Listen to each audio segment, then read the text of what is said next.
besar yang telah berjanji dan sanggup menggenapi.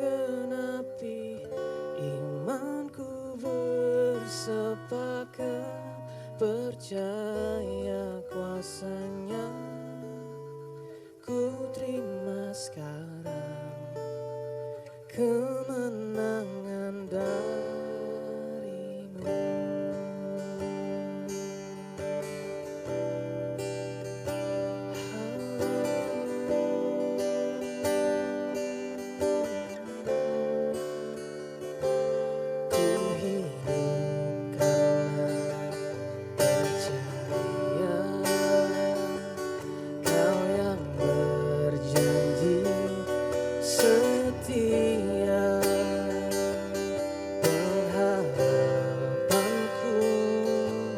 Selalu ada di dalammu.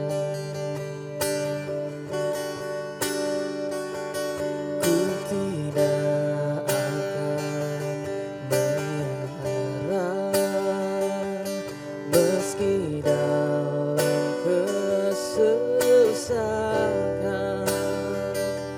Seluruh hidupku dalam genggamanmu.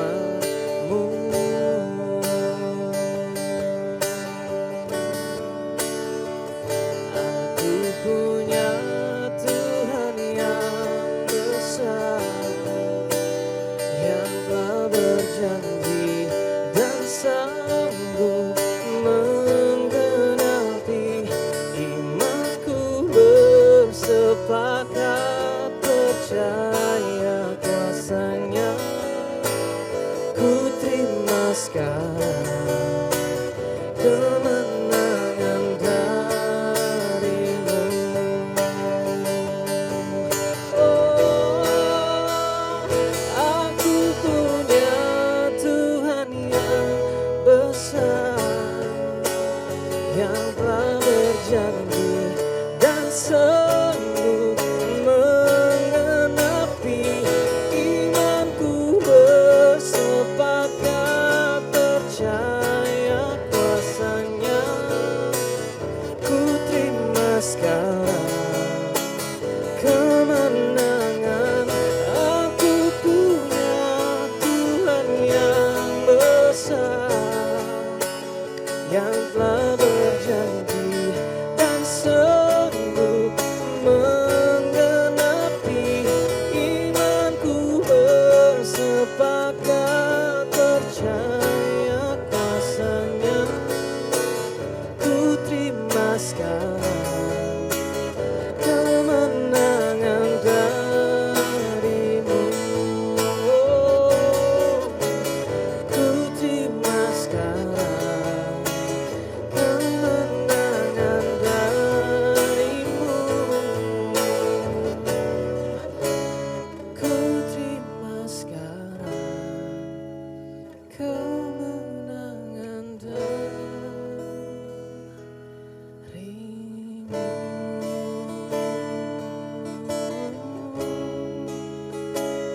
Kemenangan darimu,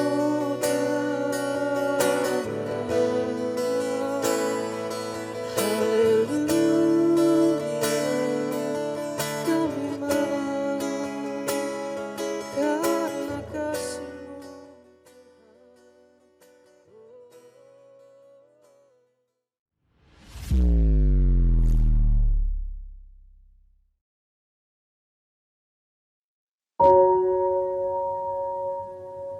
Shalom saudara, berjumpa lagi dalam sermon hari ini. Saudaraku yang dikasihi oleh Tuhan Yesus Kristus, beberapa hari yang lalu kita sudah memperingati hari Pentakosta, hari di mana Roh Kudus telah dicurahkan bagi kita orang percaya dan pada saat itu bagi murid-murid Tuhan Yesus. Saudara, sebelum Tuhan Yesus naik ke surga, Dia sudah menjanjikan akan datangnya penghibur, yaitu Roh Kudus. Mari kita baca dalam Alkitab di Injil Yohanes pasal yang ke-14 ayat yang ke-15 sampai yang ke-17. Di situ perikopnya tentang Yesus menjanjikan penghibur. Dikatakan, jikalau kamu mengasihi aku, maka kamu akan menuruti segala perintahku. Aku akan meminta kepada Bapa, dan Ia akan memberikan kepadamu seorang penolong yang lain, supaya Ia menyertai kamu selama-lamanya, yaitu Roh kebenaran. Dunia tidak dapat menerima Dia, sebab dunia tidak melihat Dia dan tidak mengenal Dia. Tetapi kamu mengenal Dia, sebab Ia menyertai kamu dan akan diam di dalam kamu. Saudaraku yang dikasihi oleh Tuhan Yesus Kristus, tentunya fungsi dan peranan dari Roh Kudus dalam kehidupan orang percaya sangatlah banyak. Dikatakan bahwa Dia adalah pribadi yang menolong kita, Dia penghibur kita. Dan di ayat yang ke-26 dari pasal 14 Injil Yohanes berkata bahwa Dia yang mengajarkan segala sesuatu kepadamu, Dia yang menuntun kita kepada kebenaran, Dia yang mengingatkan kita akan segala dosa-dosa kita agar kita berbalik kepada Tuhan. Saudaraku, ada begitu banyak peran dari Roh Kudus, akan tetapi saya suka merangkumnya dalam satu kalimat yang terdapat dalam ayat yang ke-17 yang tadi sudah kita baca di pasal yang ke-14 dari Injil Yohanes. Kalimat di bagian terakhir dikatakan seperti ini, saudara. Ia menyertai kamu dan akan diam di dalam kamu. Saudaraku yang dikasihi oleh Tuhan Yesus Kristus, kekristenan adalah pengalaman kita dengan Tuhan. Yang ada pada kita, yang diam di dalam kita saat ini adalah pribadi Allah, yaitu Roh Kudus. Ketika kita menerima Yesus sebagai Tuhan dan Juru Selamat secara pribadi, ketika kita lahir baru, kita membuka hati dan membiarkan Tuhan yang menuntun hidup kita, itu adalah pribadi Roh Kudus. Roh Kudus yang tinggal dan berdiam di dalam hati kita. Saudaraku yang dikasihi oleh Tuhan Yesus Kristus, mengapa ada orang Kristen yang hidupnya belum dipimpin oleh Roh Kudus? Mungkin kita menyebutnya dengan Kristen KTP. Menjadi Kristen karena mungkin orang tuanya Kristen, atau dia menjadi Kristen karena itulah satu-satunya agama yang dia tahu sejak lahir, sebab ia dilahirkan dan berada dalam lingkungan Kristen. Tetapi tidak secara pribadi, tidak pernah membuka hati untuk Tuhan masuk dalam hati dan memimpin hidupnya. Nah, saudaraku yang dikasihi oleh Tuhan Yesus Kristus, adalah sangat penting untuk hidup dipimpin oleh Roh Kudus. Tadi saya sudah menyebutkan beberapa fungsi dan peranan Roh Kudus dalam kehidupan kita, saudara. Betapa rugi dan malangnya kita sebagai orang Kristen, tetapi hidup kita tidak dipimpin oleh Roh Kudus. Saudara, bukan berarti ketika kita hidup dipimpin oleh Roh Kudus maka kita sudah tidak tertarik lagi dengan hal-hal yang duniawi, sudah tidak bisa berdosa lagi, atau hidup kita sudah otomatis kudus dan tidak bercela. Tidak juga seperti itu, saudara-saudara. Bukan itu yang menjadi titik poin dari renungan sermon hari ini. Yang ingin saya bagikan di sini adalah, marilah kita hidup dalam pimpinan dan tuntunan Roh Kudus. Sebab Roh Kudus adalah pribadi yang nyata. Dia adalah pribadi yang akan ada ketika kita membutuhkan pertolongan. Dia ada ketika tidak seorang pun yang datang menolong kita, ketika banyak orang meninggalkan kita. Bahkan ketika saudara merasa bahwa bebanmu terlalu berat dan saudara tidak lagi bisa berkata-kata di dalam doa saudara, firman Tuhan berkata bahwa Roh Kuduslah yang menyampaikan kepada Bapa setiap keluhan dan doa-doa kita di hadapan Allah. Roh Kudus itu penghibur, saudara. Dikala kita sedih dan dikala kita menghadapi atau mengalami duka cita, Roh Kudus mengajar dan menuntun kita kepada kebenaran ketika jalan kita sudah mulai menyimpang dari kebenaran firman Tuhan. Saudaraku yang dikasihi oleh Tuhan Yesus Kristus, saya ingat satu waktu hidup saya sedang mengalami seperti datar-datar saja, flat begitu, saudara. Tidak ada masalah yang berat, biasa-biasa saja. Nah, saudara, di titik ini saya mengalami stagnasi dalam kerohanian saya. Saya tidak tahu harus berbuat apa lagi. Rasa-rasanya sudah banyak yang saya buat dan akhirnya semangat saya mulai berkurang. Nah, saudara, dalam keadaan demikian, Roh Kudus yang ada di dalam hati mengingatkan saya kembali, berkata seperti ini, Yudit, ayo kita berdoa. Ayo berdoa, datang sama Tuhan.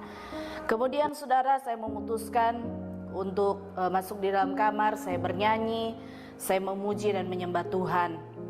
Nah, ketika saya memuji menyembah Tuhan, saudara, di situ saya merasakan kembali disegarkan. Setelah saya berdoa, setelah saya memuji menyembah Tuhan, muncul ide-ide apa yang harus saya lakukan kembali. Saya kembali bersemangat untuk melakukan hal-hal yang baik, untuk melakukan kebenaran di kedepannya. Itu karena apa, saudara? Itulah pekerjaan Roh Kudus. Dia yang mengajar dan menuntun saya kepada hal yang lebih baik, kepada kebenaran. Satu waktu juga, saudara, saya mengalami sakit, ya. Saya satu waktu harus mengalami sakit sampai agak susah berjalan. Kemudian saya menjadi bingung tentang penyakit saya. Kemudian saya mulai timbul kekhawatiran, timbul pikiran-pikiran yang negatif, saudara-saudara, ya. Dan dalam keadaan demikian, saudara, kembali Roh Kudus dalam hati mengingatkan, Yudit, ayo berdoa, masuk dalam hadirat Tuhan. Saya ingat waktu itu saya bangun subuh-subuh, saudara.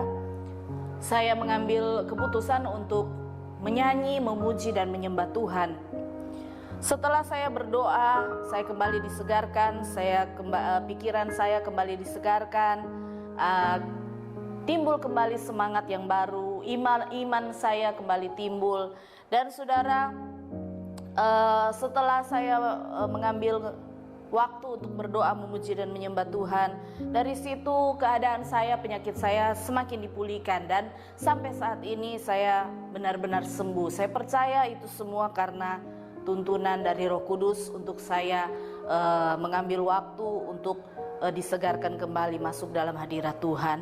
Nah, saudaraku yang dikasihi oleh Tuhan Yesus Kristus, oleh karena itu pada kesempatan sermon hari ini saya mengajak saudara, mari bagi saudara yang belum hidup dalam pimpinan Roh Kudus, mari buka hatimu, akui kelemahan, kekurangan, bahkan dosa-dosa saudara di hadapan Tuhan.